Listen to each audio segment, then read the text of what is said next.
been like coaching your son on this team? It's been a good experience.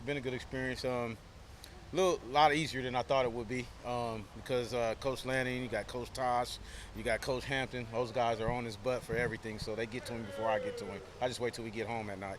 Do you have to approach coaching him any differently than the other guys, or be mindful of some of that? Nah, he's a tough kid. He's been around me all his life, so he understands how I get down and how I coach and how I teach. So he knows when to say when. What were the things you identified back in the beginning of the offseason, Demetrice, about just pass defense in general and how your group, when Christian was as excellent as he was, to the players who were returning, what were the things you were identifying to areas that you wanted to address starting here in the spring? Probably anything like everyone else in their secondary. We want to get more takeaways. We want to be more consistent on being 100% tacklers in games and things and such like that. So just getting better with our communications and being more sure of our assignments and techniques and leverages and things like that all help with that stuff. And, second year of the system now, that's, starting to show up now. What was it about Kyrie Jackson that kind of made him the right fit for you guys to bring in here? Being that, he's a longer guy. He has a lot of explosion, some good ball skills. And then one of the things is the place that he come from is very similar style of defense. Our defense is, I should probably not free agent friendly. So guys that's been in the system and know the terminology and know some of the fits and adjustments, they usually thrive in it. You talked about getting more takeaways. How much does Florence talked about playing more nickel? How much does that factor into that? Just getting another cover guy out there and being better in just coverage across the board? Pretty much just obvious. You're getting a guy that's used to being out there on the island covering. Most offenses now try to put some of their better receivers in there in the slot to create mismatches versus safeties and linebackers and things like that. So if you're able to put a cover corner in there that can hold up in the run for somewhat, then you heighten your chances of getting some more hands on balls. I feel like he's kind of progressed this spring in that role. He's doing well. It's still new to him. A lot of the minor nuances within the coverage and stuff like that, but he's doing well. It's coming along. I'm happy at his progress so far. There's obviously a lot of depth at corner, specifically defensive back. What does the competition look like for some of the younger guys vying for an increased role this year?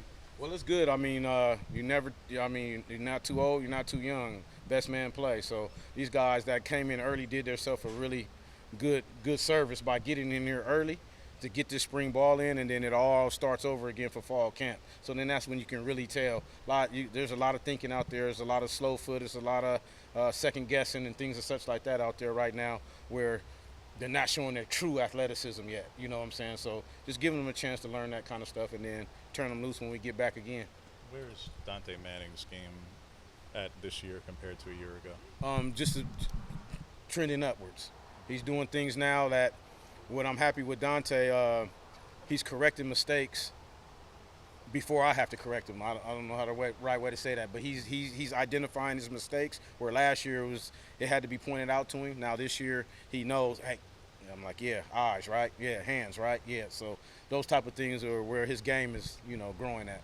Is that partially a product of him being in this defense for a second year, or is that something he's taken upon himself? I would say that has some things to do with it, but then just because it's come with his confidence now and things and such like that. So he understands the cause. He knows where he's supposed to be. He's been in it for a whole year, so now he can fine tune those little fine mistakes that he's making.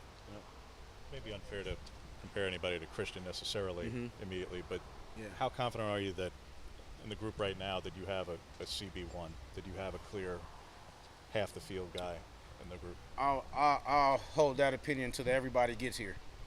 Everybody's not here in camp yet, and once they get here, we got guys that still running track in high school and things and such like that. So once they get here, I'll be able to make that assessment. But Gonzo's a pretty tall measuring stick. And he was a guy who did win it when he enrolled in August, and it's back in Colorado, I'm talking about, as a freshman, in a screwy season that was in 20. What was he able to show when he first came in that made it possible for him, and what does somebody like him who's coming in later have to show to do the same thing? Well, there was a funny situation. We needed a CB2. They had a CB1, but we didn't have a CB2, and Gonzo was in the safeties room.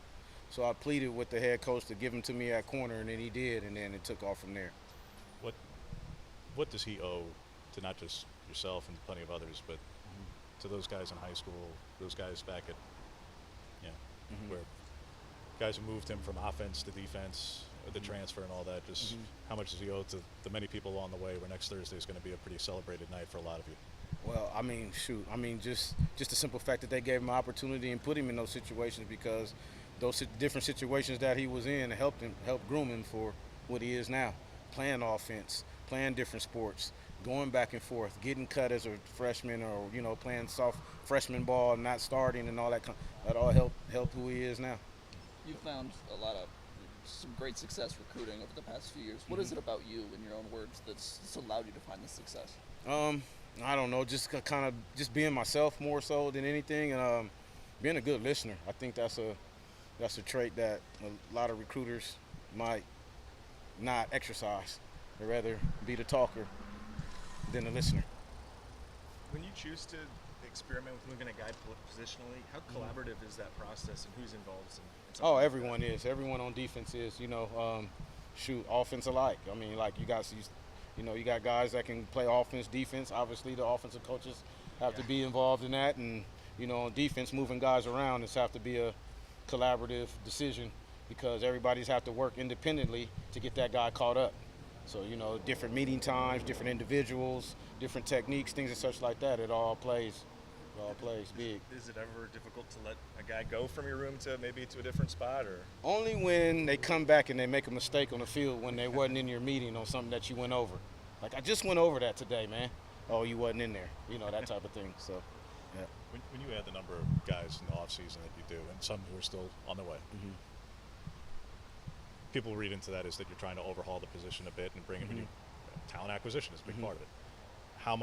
What is the message you're trying to send to the guys who are returning in your room about urgency, about improvement, about development, that yes, competition is coming and it's increasing, and there's an end goal here? They know that. They know me. This would go back to the question about recruiting. They know that from the get-go. When I first walk in the door, hey, man, I'm here my job depends on me getting guys that are better than you.